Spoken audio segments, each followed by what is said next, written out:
ಅಂದರೆ ಈ ಶ್ಲೋಕದಲ್ಲಿ, ಹಿಂದಿನ ಶ್ಲೋಕದಲ್ಲಿ ನಾವು ಬ್ರಹ್ಮಯಜ್ಞವನ್ನು ತಿಳಿದುಕೊಂಡು, ಹಾಗೆ ಈ ಶ್ಲೋಕದಲ್ಲಿ ದೈವಯಜ್ಞ ಮತ್ತು ಜ್ಞಾನಯಜ್ಞ ಎಂಬುದಾಗಿ ಅದರ ವಿವರಣೆಯನ್ನು ಕೊಡಲಾಗಿದೆ. ದೈವಮೇವಾಪರೇ ಯಜ್ಞಂ, ಕೆಲವರು ದೇವರ ಕುರಿತಾಗಿ ಪೂಜೆ ಪುನಸ್ಕಾರಗಳ ಮೂಲಕ ಯಜ್ಞಗಳನ್ನು ಮಾಡ್ತಾರೆ. ಅಪರೇ ಅಂದರೆ ಕೆಲವರು. ಇನ್ನು ಕೆಲವರು ಬ್ರಹ್ಮಾಗ್ನ ವಪರೇ ಯಜ್ಞಂ, ಬ್ರಹ್ಮಾಗ್ನವು ಅಂದರೆ ಸತ್ಯಂ ಜ್ಞಾನಂ ಅನಂತಂ ಅಂತ.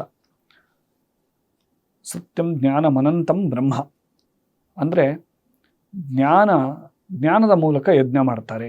ಕೆಲವರು ದೈವಮೇವಾಪರೇ ಯಜ್ಞಂ ಯೋಗಿನಃ ಪರ್ಯುಪಾಸತೆ, ಯೋಗಿನಃ ಅಂದರೆ ಕರ್ಮಯೋಗಿನಃ, ಪರಿ ಉಪಾಸತೆ, ಇಲ್ಲಿ ದೇವರನ್ನು ಪೂಜೆ ಮಾಡುವ ಮೂಲಕ ಉಪಾಸನೆ ಮಾಡುತ್ತಾರೆ. ಹಾಗೆ ಇನ್ನೂ ಕೆಲವರು ಬ್ರಹ್ಮಯಜ್ಞ ಅಂದರೆ ಜ್ಞಾನಯಜ್ಞದ ಮೂಲಕ ತಮ್ಮ ಒಂದು ಯಜ್ಞೇನ ಉಪಜಿಹ್ವತಿ ಅಂದರೆ ಈ ರೀತಿಯಾಗಿ ಒಂದು ಯಜ್ಞಾಚರಣೆಗಳನ್ನು ಮಾಡಲಾಗುತ್ತದೆ ಅಂತ ಮೂರು ವಿಧವಾದ, ಈ 2 ಶ್ಲೋಕಗಳಲ್ಲಿ 3 ವಿಧವಾದ ಯಜ್ಞಗಳ ನಿರೂಪಣೆಯನ್ನು ಕೊಡಲಾಗಿದೆ.